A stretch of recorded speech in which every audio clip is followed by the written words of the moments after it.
3장 1절부터 6절 말씀까지 보시겠습니다.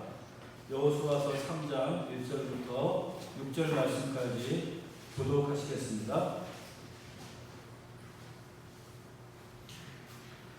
여호수아가 아침에 일찍이 일어나서 그와 모든 이스라엘 자손들과 더불어 시딤에서 떠나 요단에 이르러 건너가기 전에 거기서 유숙하니라. 사흘에 달리기 진중으로 들어가며 백성에게 명령하여 이르되 너희는 레위 사람 제사장들이 너희 하나님 여호와의 언약궤 내는 것을 보거든 너희가 있는 곳을 떠나 그 뒤를 따르라. 그러나 너희와 그 사이 거리가 6,000길이 되게 하고 그것에 가까이 들어가라. 그리하면 너희가 하나님께 알리니 너희가 이전에 이 길을 찾지 못하였으리라 하니라. 여호수아가 또 백성에게 이르되 너희는 자신을 성결하게 하라. 여호와께서 내일 너희 가운데 기이한 일들을 행하시리라. 여호수아가 또 제사장들에게 말하여 이르되 언약궤를 메고 백성에 앞서 나아가니 곧 언약궤를 메고 백성에 앞서 나아가니라. 아멘. 예, 이제 이스라엘 백성들이 드디어 가나안 땅에 들어가기 위한 그런 준비를 하는 시간입니다. 자, 그래서 여호수아는 이 가나안 땅에 정탐꾼들을 보내면서 그 땅과 여리고를 엿보라 이렇게 그들에게 명령을 했습니다. 그런데 그들은 가나안 땅에 들어가서 사실 아무것도 한 일이 없죠. 이 정탐꾼들이 여호수아의 명령을 받아서 가나안 땅 여리고를 들어와서 정탐 활동을 해야 하는데 사실 이 정탐꾼들은 아무것도 한 일이 없습니다. 여리고 성의 수색대에게 금방 발각되고 말죠. 그리고 쫓겨다니다가 그들을 숨겨준 라합이라고 하는 여리고의 기생을 만나고 그리고 나서 숨어 있다가 다시 돌아온 것 밖에 없습니다.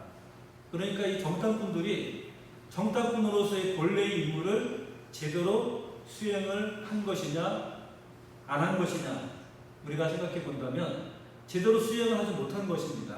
군사적으로 볼 때 정탐꾼들이 맡겨진 임무를 제대로 행한 것이 없습니다. 예, 그런데도 이 정탐꾼들은 여호수아 앞에 서서 당당하게 보고를 합니다. 이 정탐꾼들이 어떤 보고를 하는가 하면은 우리 3장 앞에 있는 2장 말씀을 잠깐 보겠습니다. 23절과 24절 말씀 한번 같이 읽어보겠습니다. 이 정탐꾼들이 여리고 성을 정탐하고 온 정탐 보고입니다. 어떤 내용을 보고하는지 우리 한번 같이 읽어보겠습니다. 그 두 사람이 돌이켜 산에서 내려와 강을 건너 눈의 아들 여호수아에게 나와서 그 당한 모든 일을 보하고 또 여호수아에게 이르되 진실로 여호와께서 그 온 땅을 우리 손에 주셨으므로 그 땅의 모든 주인이 우리 앞에서 간담이 높더이다 하더라. 자, 이 정탐꾼들의 보고 여러분 보기에는 어떻습니까? 제대로 정탐 활동을 하고 와서 보고하는 내용일까요?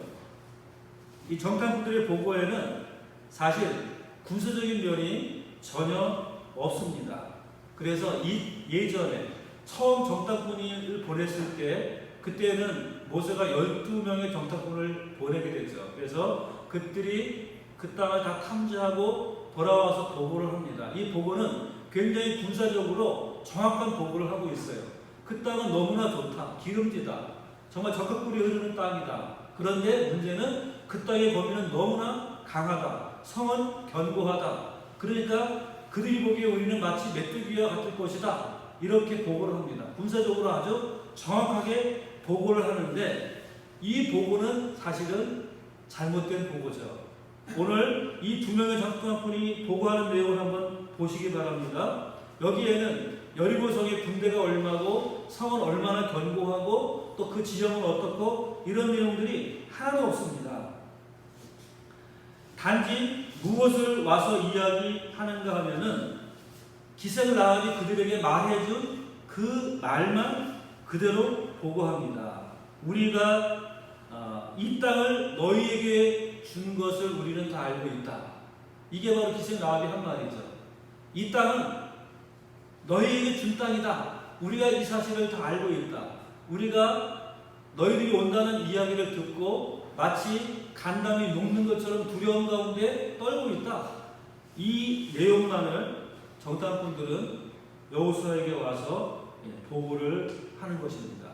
군사적인 내용 하나도 없이 단지 기생 라합의 집에 들어가서 그에게 들었단 말 그 하나만 여호수아 앞에 당당하게 보고를 하였습니다. 그런데 이 이전에 보냈던 12명의 정탐꾼들의 보고가 군사적으로는 굉장히 정확하고 치밀하게 다 정탐한 보고의 내용이었을지는 몰라도 이 보고의 내용은 사실 이스라엘 백성들로 하여금 시험에 빠지게 했습니다. 그 땅은 너무나 좋지만 그 성은 너무나 견고하고 그 땅에 보면 너무나 장대하기 때문에 우리는 감히 그 땅을 정복할 수 없다라고 하는 그들의 판단이 거기에 들어가 있는 것이죠. 그런데 이 두 명의 정탐꾼들의 보고는 그 성이 어떻다는 거 보지 않았습니다. 그 땅에 군대가 얼마나 많다는 거 보지 않았습니다. 그 땅이 얼마나 강하고 견고한 것인지 아무것도 보지 않고 단지 기생 라합의 집에 숨어 들어가서 그에게 들은 그 말 한마디만 보고했지만 그러나 그 말 한마디에는 하나님이 일하고 계심을 분명히 보여주고 있는 내용을 보고한 것이죠. 하나님이 앞서서 이미 작업을 다 해 놓고 계신다. 이 사실을 정탐꾼들이 여호수아에게 보고를 한 것입니다.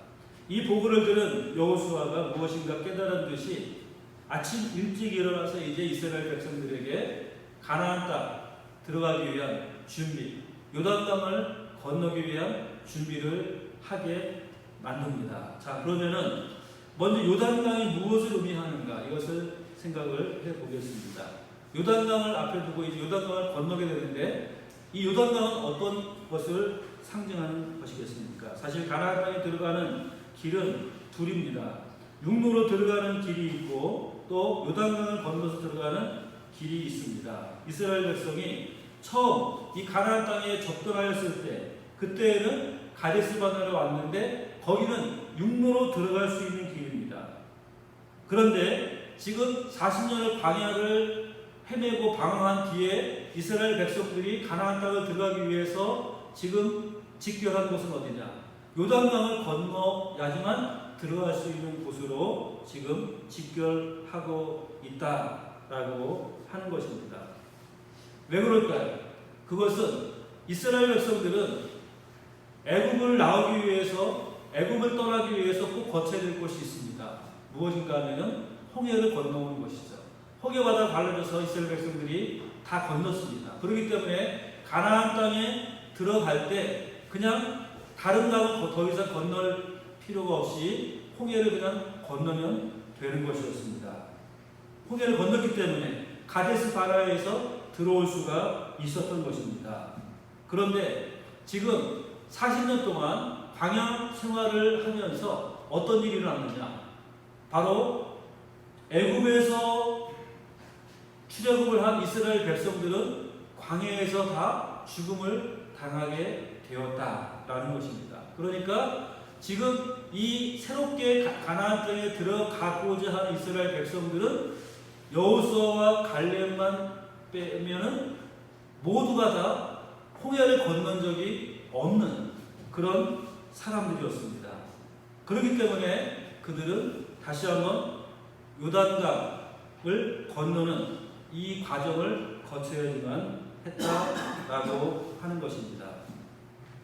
우리가 이스라엘 그 땅을 보면은 길게 되어 있잖아요. 그래서 북쪽에 보면은 북쪽에 이제 가데스 바네아가 있습니다.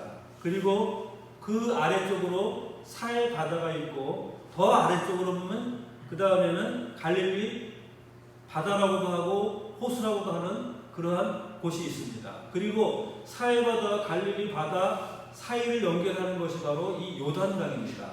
그러니까 이 처음 이스라엘 백성이 홍해를 건너서 가나안 땅에 왔을 때에는 북쪽에 있는 가데스 바네아에서 육로로 들어갈 수 있는 그 길로 왔던 것이죠. 그런데 지금 40년을 광야를 헤맨 이스라엘 백성들이 요단강을 이제 가나안 땅을 들어가기 위해서는 요단강을 건너는 바로 이 지점에 그들이 집결하게 되었다라고 하는 것입니다. 원래 이스라엘 백성은 가데스 바네아로 들어갈 예정이었습니다. 가데스 바네아와 이스라엘 사이에는 요단강이 없죠. 그런데 40년이 지난 그들은 요단강을 통해서 가나안으로 들어가게 됩니다. 요단강은 바로 홍해의 재판인 것이죠. 이 사건이 상징하는 것이 무엇이겠습니까? 홍해를 건넜음에도 불구하고 가나안에 들어가지 못하고 죽을 수도 있다, 이런 뜻은 아닙니다.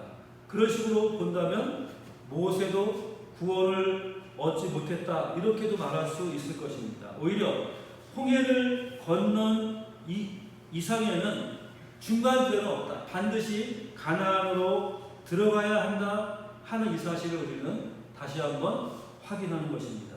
홍해를 건너면 갈 곳은 어디입니까? 가나안 밖에 없다. 이제 하나님은 그걸 분명히 보여주기 위해서 요단강을 건너면 바로 가나안 땅에 들어갈 수 있도록 그곳에서 요단강에 들어가게 하시는 것입니다. 그러니까 홍해라든지 요단강이 상징하는 것은 무엇입니까? 우리가 구원받기 위해서 반드시 거쳐야 되고, 내가 그곳에서 나를 완전히 옛사람을 죽어야지만 새로운 사람으로서 새로운 세계로 들어갈 수 있는 것을 상징하는 것입니다. 그러니까 영적으로 볼 때 그곳에서 옛사람은 죽고 이제는 새로운 피조물이 되어져서 새 생명이 탄생하는 자리, 바로 그것이 홍해이고 또 요단강이다라고 하는 것을 우리는 보게 됩니다. 그래서 이 요단강을 건너야지만 가나안 땅에 들어갈 수 있다. 하나님의 구원의 즉각적인 역사를 우리는 요단강을 통해서 살펴볼 수 있는 것입니다. 자, 그래서 이제 이스라엘 백성들 여호수아는 요단강을 건너기 위해서 준비하고 모든 것들을 갖추게 만듭니다. 그러면 이 요단강을 건너기 위해 무엇이 필요한가 하는 것을 오늘 본 말씀을 통해서 몇 가지 살펴보도록 하겠습니다. 첫째로 믿음으로 결단하고 행해야 한다는 것입니다. 1절 말씀을 다시 한번 읽어보겠습니다. 또 여호수아가 아침에 일찍이 일어나서 그와 모든 이스라엘 백성들과 사람들과 더불어 시팀에서 떠나 요단에 이르러 건너가기 전에 거기서 들쑥하니라. 자, 여호수아는 정탐꾼들의 보고를 듣는 즉시 백성들을 이끌고 물이 지금 철철 넘쳐 흐르는 요단강 앞에 도착을 합니다. 그리고 그곳에 천막을 쳤습니다. 자, 지금 이스라엘 백성들은 세차게 흐르는 요단강 물을 바라보고 있습니다. 아마도 그들 가운데 어떤 사람들은 생각하기를, 불평하기를, 아니 이 엄청나게 불어난 이 요단강을 어떻게 건넌단 말이냐, 이렇게 불평하는 사람도 있었을 것입니다. 지금 이스라엘 백성들은 요단강을 건널 만한 장비가 하나도 없죠. 배가 있는 것도 아니고 뗏목이 있는 것도 아니고 지금 이 요단강을 건널 수 있는 아무런 준비가 되어져 있지 않습니다. 오늘날처럼 공덕이 다리를 만들어서 그곳을 건널 수 있는 그런 준비도 전혀 되어 있지 않은 것이죠. 지금 숫자가 얼마나 됩니까? 장정만 60만이니까 여자와 아이들을 합쳐서 무려 200만 명이나 되는 엄청난 숫자가 지금 이 요단강을 건너가야 되는데 육지를 지나가는 것도 힘든 판에 크게 불어난 이 요단강을 어떻게 건널 수 있겠는가 하는 것입니다. 이 요단강의 지금 현재의 상황, 이 상황은 마치 오늘 우리나라로 치면은 홍수철에 강물이 엄청나게 불어난 그런 모습을 한번 생각해 보면 됩니다. 평상시에는 물이 별로 없는 강도 홍수가 나고 장마가 치고 그래서 비가 억수로 내리게 되면은 그 강은 엄청나게 큰 강으로 변하게 되죠. 그리고 그 물살은 또 엄청나게 셉니다. 그러니까 지금 요단강이 그런 상황이라는 것이죠. 그런 엄청나게 불어난 강물 같은 그 상황, 그 앞에 이스라엘 백성들이 지금 진을 치고 이제 서 있게 되는 것이에요. 유숙하게 되는 것입니다. 지금 이스라엘 백성들은 가뜩이나 원망과 불평이 많은 사람들인데 시도 때도 없이 원망, 불평을 해댔던 그런 백성들입니다. 그런데 여호수아는 그렇게 불평이 많고 겁이 많은 이스라엘 백성들을 홍수로 물이 잔뜩 불어난 이 요단강 앞에 데리고 와서 그 앞에 진을 치게 했습니다. 여기서 우리는 무엇을 발견하게 됩니까? 요단강은 사람의 힘으로 우리의 지혜로 건너는 강이 아니라는 것입니다. 오직 믿음으로만 건널 수 있는 곳이라는 사실을 우리는 발견하게 됩니다. 여호수아는 정탐꾼들의 보고를 들으면서 진정한 믿음의 결단만이 이 요단강물을 건널 수 있고 가나안 땅을 정복할 수 있다. 이 사실을 깨달은 것입니다. 정탐꾼들이 와서 보고한 내용, 그것은 그들의 군사력도 아니고 또 그 성이 얼마나 강하고 견고한가 그것을 보고하지 않았습니다. 단지 그 백성들이 마음 가운데 하나님께서 어떻게 역사하고 계시는가, 하나님이 이미 일하고 계시는 사실을 그는 발견하게 되는 것입니다. 하나님이 이미 앞서서 하고 계시다면 우리도 믿음으로 하나님을 따라 나아간다면 능히 가나안 땅을 정복할 수 있다. 이 요단강도 하나님께서 건너게 하실 것이다 라고 하는 이 믿음을 가지게 되었던 것입니다. 그래서 우리 예수님께서도 말씀하시기를 할 수 있거든이 무슨 말이냐? 믿는 자들에게는 능치 못하심이 없느니라 이렇게 말씀을 했습니다. 믿음은 보지 못하는 것을 보게 합니다. 눈앞에 있는 장애물을 생각하지 않습니다. 하나님의 능력, 하나님께서 역사하신다면 이 모든 것들을 능히 이루실 주님이심을 믿고 나아가는 그것이 바로 참된 믿음인 것입니다. 그래서 우리가 믿음으로 결단한다면 어떤 난공불락과 같은 상황도 부딪혀 이길 수 있는 그런 능력을 가질 수 있는 것입니다. 왜 그렇습니까? 하나님은 어떤 하나님이십니까? 천지 만물을 창조하신 하나님이십니다. 천지 만물을 그분의 말씀으로 다 지으신 하나님이시죠. 그 하나님이 무엇을 못하시겠습니까? 또 그 하나님께서는 우리를 구원하시기 위해서 자기 아들을 아낌없이 우리를 위해서 내어주신 분이십니다. 그래서 이보다 더한 사랑은 없다라고 성경은 우리에게 말씀해 주고 있습니다. 하나님이 세상을 이처럼 사랑하사 독생자를 주셨다라고 말씀해 주고 있는 것입니다. 우리를 이처럼 사랑하신 전능하신 하나님이 우리와 함께 하신다면, 우리가 그분을 믿는다면 능치 못할 일이 무엇이 있겠습니까? 아무리 눈앞에 요단강물이 넘실게 흐른다 할지라도 하나님이 나와 함께 하신다면 능히 행하지 못할 일이 어디에 있겠습니까? 그러므로 우리 그리스도인들에게 가장 중요한 것은 무엇입니까? 바로 이 믿음입니다. 하나님을 믿는 이 믿음이 있어야지만 요단강도 건널 수 있고 여리고성도 정복할 수가 있는 것입니다. 그래서 믿음의 사람은 어떤 일이 생길 때 의심하기보다도 용기를 갖습니다. 하나님께 믿음의 용기를 가지고 나아갑니다. 생각만 하고 있는 것이 아니라 전진하고 연구하는, 거기서 끝나는 것이 아니라 문제를 향해서 뚫고 나아가는 믿음의 결단을 갖게 되는 것입니다. 믿음은 죽음을 바라보는 것이 아니라 생명을 바라보는 것입니다. 어둠 속에 머무는 것이 아니라 희망 속에 주님이 주신 빛을 향해 나아가는 사람, 바로 그 사람이 진정 믿음의 사람인 것입니다. 그래서 다윗도 시편 23편에서 내가 사망의 음침한 골짜기를 다닐지라도 해를 두려워하지 않을 것은 주께서 나와 함께 하시니라, 이렇게 고백할 수 있는 것이죠.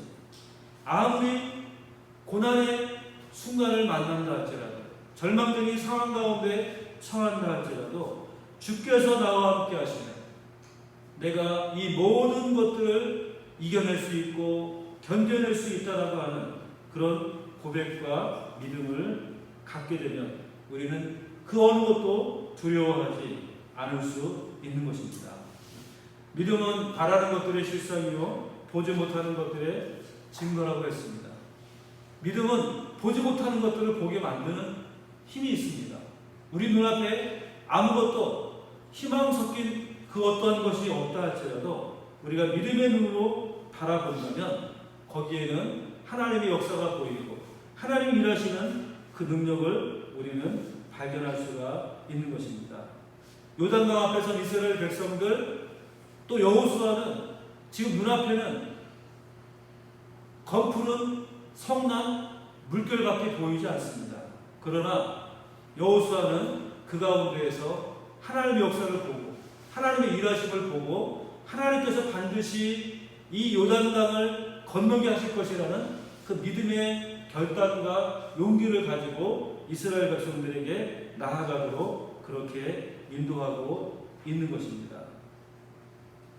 그래서 믿음의 눈이 열린 사람은 아브라함처럼 광야의 먼지 속에서 하나님의 축복을 보고 생식이 불가능한 상황 가운데 있다 할지라도 그곳에서 별처럼 많은 자손의 축복을 보면서 믿는 그런 믿음을 가질 수 있는 것입니다. 그러므로 여러분들 모두가 다 믿음의 사람이 되시기를 바랍니다. 믿음은 많고 적음의 문제가 아닙니다. 있고 없고의 문제입니다. 우리가 큰 믿음이 아니라 할지라도 믿음이 있다라고 한다면 믿음이 있는 자에게는 능치 못할 일이 없다라는 이 사실을 우리는 분명히 확신할 수가 있는 것입니다. 그러므로 우리 모두가 다 믿음의 사람들이 되시기를 바랍니다. 하나님을 바라보고 하나님은 능히 행하실 수 있다. 하나님은 이 고난과 이 난관을 능히 이겨낼 수 있다. 이 장벽을 능히 무너뜨릴 수 있다라고 하는 그 믿음을 가지고 나아갈 수 있기를 바랍니다. 요단강의 거센 물결이 아무리 위협한다 할지라도 요단강에 백성들을 이끌고 가서 진을 친 이 여호수아의 담대한 믿음을 우리 모두가 소유함으로 말미암아 날마다 승리하는 하나님의 사람들이 다 되시기를 주님의 이름으로 축원합니다. 두 번째로는 이 요단강을 건너는 길에 있어서 여호수아는 이스라엘 백성들에게 또 하나의 명령을 내립니다. 바로 언약궤를 따르라 하는 것입니다. 본문 3절에서 4절 말씀에 보면 요단강가에 진을 친 여호수아는 각 지파의 지도자를 부릅니다. 그래서 제사장들이 언약궤를 내는 것을 보면 그 뒤를 따르라 이렇게 전달하도록 명령을 했습니다. 언약궤, 이것은 법궤라고도 말하고 증거의 궤라고도 말하는 것인데 이스라엘 백성들과 함께 하시는 하나님의 임재를 상징하는 가장 중요한 표적입니다. 언약궤 안에는 하나님과 이스라엘 백성들과 시내산에서 맺은 증거 돌판이 그 안에 들어가 있습니다. 그리고 아론의 쌍난 지팡이, 그리고 만나를 담은 항아리, 이 세 가지가 언약궤 안에 담겨져 있습니다. 이 세 가지가 상징하는 게 무엇입니까? 하나님의 임재, 하나님이 함께 하신다, 하나님이 이곳에 계신다라고 하는 사실을 보여주는 것들이죠. 자, 이 언약궤 안에 있는 이 세 가지의 물건은 하나님이 함께 하신 하나님의 임재를 상징하는 것입니다. 그러므로 언약궤는 하나님과 언약을 맺은 백성들에게 항상 하나님께서 임재하고 계신다라고 하는 것을 증거하는 것이죠. 광야 생활 동안에도 즐겁 언약궤가 앞서가고 이스라엘 백성들은 그 뒤를 따라서 행진을 했습니다. 여기에서 이 언약궤는 하나님 임재를 상징하는 것이고 이것을 이 뒤를 따른다. 그것은 바로 하나님의 인도하심에 순종하고 따르는 것을 뜻하는 것입니다. 하나님은 자신과 언약을 맺은 백성들을 떠나지 않고 계십니다. 그래서 언제든지 그 백성을 지키시고 인도하시는 분입니다. 4절 하반절에 보면은 그리하면 너희가 행할 길을 알리니 너희가 이전에 이 길을 지나보지 못하였음이니라 이렇게 말씀하고 있습니다. 지금 이 길은 처음 가는 길입니다. 무엇이든지 우리가 처음 하는 일은 두렵죠. 처음 시작하는 일은 사실 겁이 나고 안정이 되지 않습니다. 걱정이 됩니다. 내가 이 일을 할 수 있을까? 실패하면 어떻게 할까? 수없이 많은 그런 걱정이 마음 가운데 생깁니다. 그러나 여러분 걱정하지 마시기 바랍니다. 하나님을 바라보고 앞서서 행하시는 하나님을 우리가 따르게 되면 반드시 승리할 줄로 여러분 믿으시기를 바랍니다. 지금 이스라엘 백성들이 이 가는 길, 처음 가는 길인데 그러나 언약궤의 길을 따르면 그 길을 너희가 능히 갈 수 있으리라 말씀하고 있는 것이죠.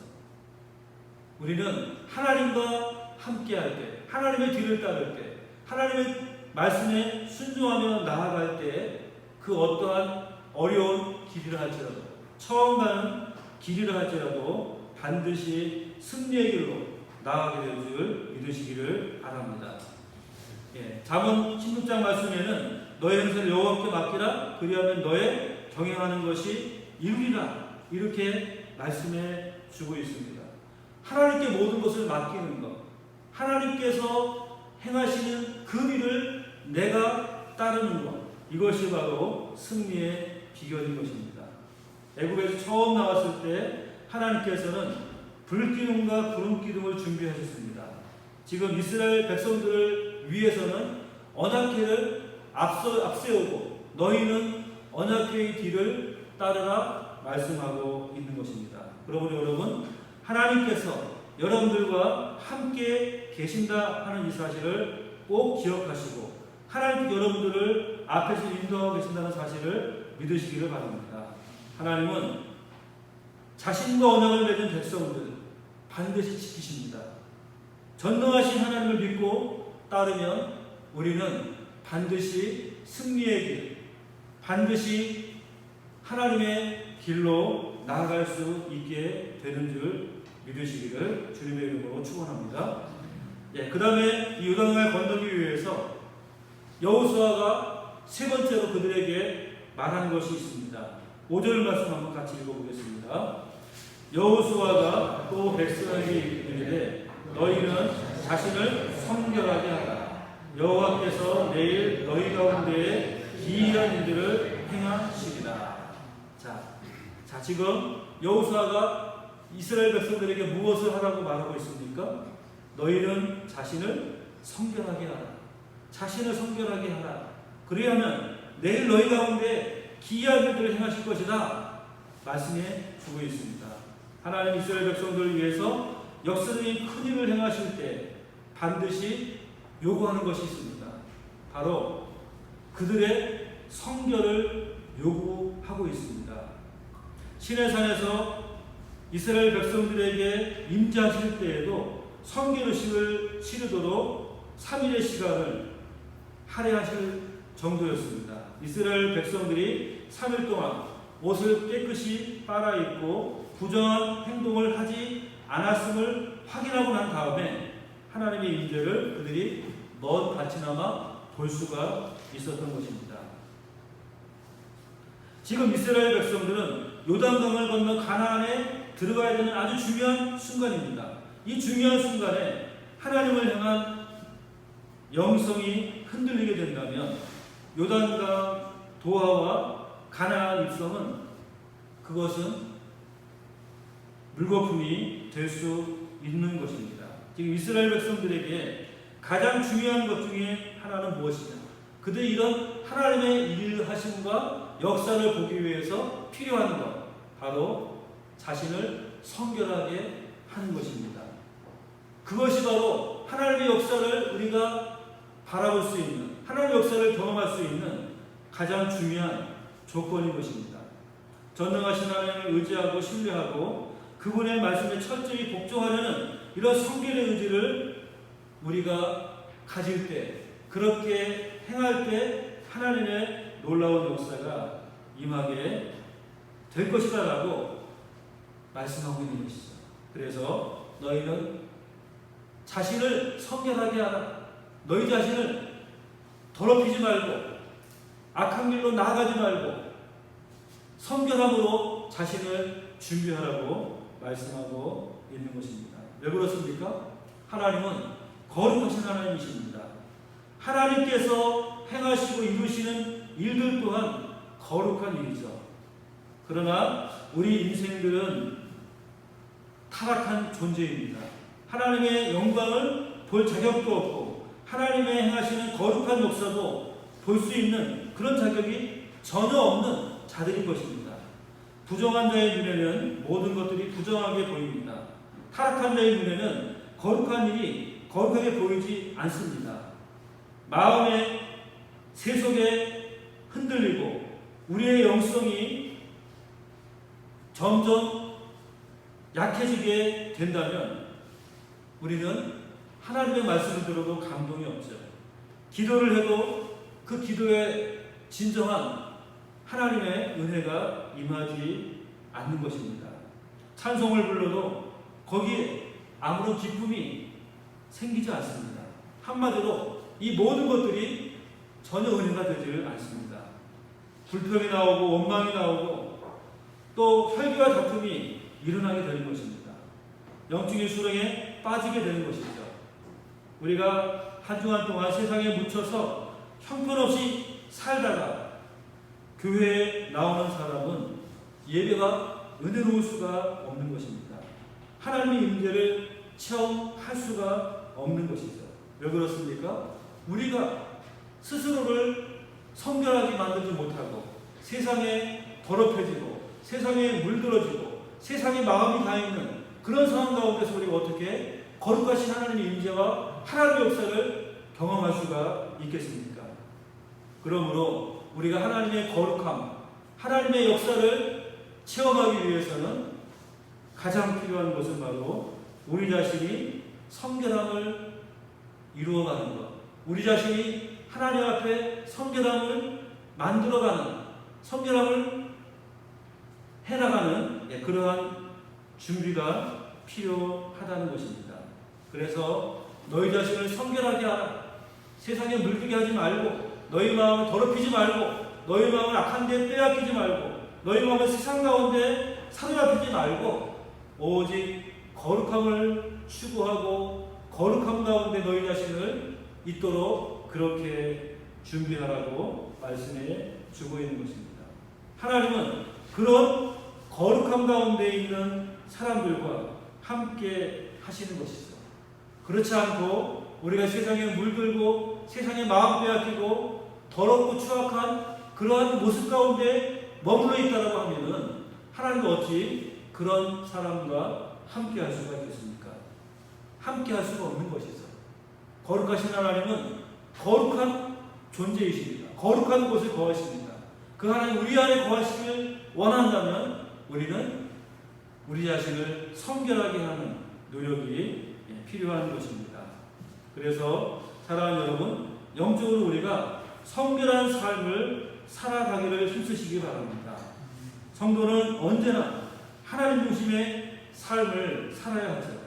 나의 말 한마디, 나의 행동 하나, 심지어는 내 생각하는 것까지 하나님 앞에서 다 드러날 수 있다는 그런 마음으로 살아야 하는 것입니다. 참된 신앙은 사람 앞에서가 아니라 하나님 앞에서 우리가 행한다라는 마음으로 모든 것들을 해나가는 것입니다. 우리는 마지막 때 하나님으로부터 우리의 삶에 대한 그런 심판을 받게 됩니다. 그러나 그 심판은 매일매일 지금 이루어지고 있는 이 일들이 바로 하나님 앞에 심판받을 내용이 되는 것이죠. 그러니까 우리가 하나님 앞에서 심판받을 걱정을 하기보다는 매일매일 순간순간 하나님 앞에 내 자신을 성결하게 이루어 나가는 그런 삶을 살아가는 것, 그것이 바로 하나님 앞에 심판받을 준비를 해 나아갈 수 있는 것입니다.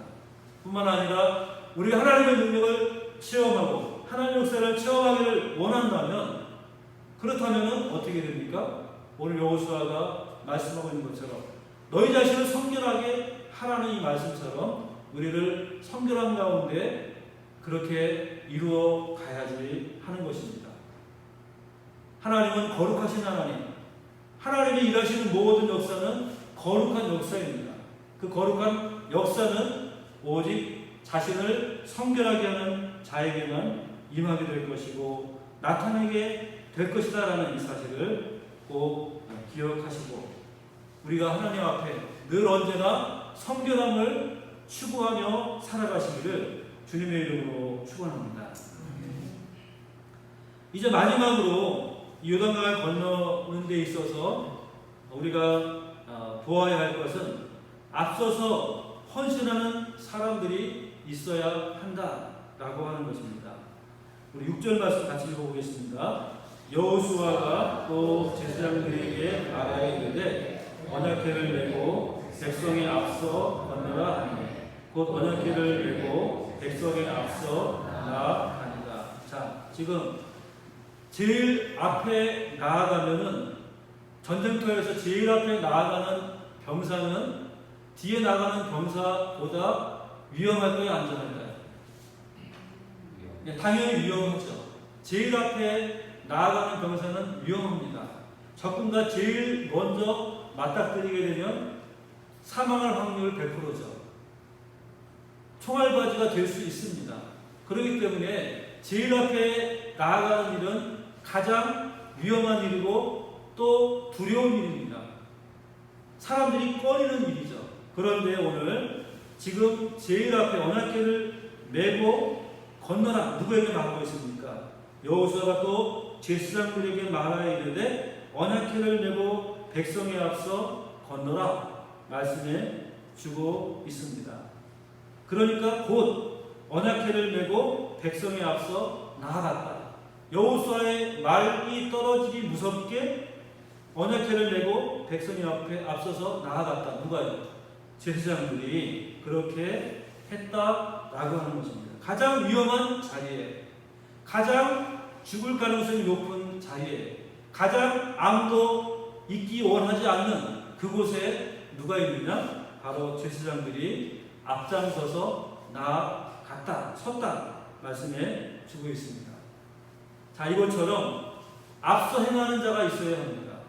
오늘 제사장들이 그 역할을 감당했습니다. 어쩌면은 영적인 지도자들이 해야 할 가장 중요한 책임이 바로 이것이 될 수 있을 것입니다. 앞장서 나아가는 것, 이것이 바로 영적인 지도자라면 반드시 해야 할 일이 될 수 있습니다. 우리가 전쟁에도 장군이 용감해야 병사가 용감할 수 있습니다. 장군이 만약에 용감하지 못하고 겁이 많으면 병사도 덩달아서 겁이 많은 병사가 될 수밖에 없습니다. 나라에도 보면은 대통령과 지도자들이 용감하게 자신을 과감하게 희생할 줄 알아야지만 백성들도 나라를 생각하고 거기에 동참할 수 있게 됩니다. 그런데 지도자들이 뒷공무니치고 도망치게 된다면 백성들도 오합지졸이 될 수밖에 없는 것이죠. 오늘날 우리 한국교회가 이처럼 무너지게 된 데에도 지도자들이 잘못한 일들이 분명히 큰 비중을 차지합니다. 그러므로 말미암아서 앞장서서 희생하고 헌신해야 될 자들이 그렇게 하지 않았기 때문에 오늘날 이런 한국교회가 위기에 처하고 어려움에 처하는 이런 상황들이 분명히 벌어질 수 있었던 것입니다. 자, 지금 이스라엘 백성들 가나안 땅을 향해 들어갈 때 여호수아가 명령합니다. 당신들이 제사장들에게 언약궤를 메고 먼저 나아가라. 이 말이 떨어지는 즉시로 제사장들은 언약궤를 메고 앞장서서 나아가게 되었습니다. 이처럼 하나님의 일에는 앞장서 헌신하는 자들이 있어야 됩니다. 앞장서 내가 하겠습니다 라고 말하는 자들이 있어야 합니다. 그러한 자들이 있게 될 때 비로소 그 공동체는 정말 건강한 공동체가 될 수 있고 하나님의 역사를 이룰 수 있는 그런 공동체가 될 수 있는 것입니다. 오늘 이스라엘 백성들 여호수아의 지도에 순종해서 제사장들이 먼저 헌신하고 나아갔습니다. 그들이 앞장서 나아갈 때 백성들이 그들의 뒤를 따라 나아가서 하나님의 위대한 역사를 경험할 수 있게 되어진 것입니다. 오늘 우리들에게도 하나님께서는 우리의 헌신을 분명히 요구하실 것입니다. 내가 희생하고 내가 헌신하라. 하기 싫고 위험한 그런 일이라 할지라도 하나님께서 말씀하신 자리에서 우리가 순종하며 나아갈 때 헌신하는 자들이 있을 때 비로소 하나님의 위대한 역사가 벌어질 수 있게 되는 것입니다. 오늘 우리를 통해서도 일하시기를 원하시는 하나님, 그 하나님께서는 또 우리의 작은 헌신, 작은 희생을 통하여서 위대한 역사를 이루어낼 줄 믿습니다. 그 누가 하는 것이 아니라 내가 먼저 주를 위해서 기꺼이 희생하고 헌신하겠다라는 마음으로 순종하는 여러분들이 되시기를 바랍니다. 그럴 때 하나님의 위대한 역사가 나타날 것이고 요단강이 갈라지고 가나안 땅이 정복되어지는 그런 위대한 하나님의 역사가 우리의 삶에도 분명히 일어나게 될 줄 믿습니다. 오늘 우리 하나님께서 우리의 삶에 이런 앞에 놓여있는 요단강과 같은 장애물도 능히 사라질 수 있는, 극복할 수 있는 그런 은혜가 우리 모든 주의 백성들 우리의 삶 가운데 일어날 수 있는 그런 귀한 은혜가 있기를 주님의 이름으로 축원합니다. 기도드리겠습니다. 살아계신 아버지 하나님 감사합니다. 오늘도 이 시간 우리가 주님 앞에 나아갑니다. 하나님의 위대한 역사가 나타나기 위해서 무엇이 필요한지, 어떤 일이 있어야 되는지 우리가 주의 말씀을 통해서 함께 상고했습니다. 우리에게 믿음의 용기를 주시옵소서. 하나님을 바라며 믿음으로 나아갈 수 있는 은혜를 우리에게 허락하여 주시옵소서. 또한 우리가 언약궤를 앞세우고 순종하는 우리의 삶 되게 도우시며 뿐만 아니라 하나님 앞에 우리 자신을 스스로 성결하게 하는 삶이 될 수 있도록 도우시옵소서. 주님의 뜻대로 주님이 원하시는 대로 나아가는 우리의 삶이 다 될 수 있도록 은혜를 베풀어 주시옵소서. 그럴 때 요단강이 열리고 가나안이 정복되는 놀라운 역사가 우리의 삶에도 있을 줄 믿습니다. 우리의 삶에도 이런 역사가 나타날 줄 믿사오니 오직 믿음으로 순종함으로 말미암아 이런 놀라운 역사를 경험하는 주의 백성들이 다 될 수 있도록 은혜를 베풀어 주시옵소서. 예수님의 이름으로 기도드리옵나이다. 아멘.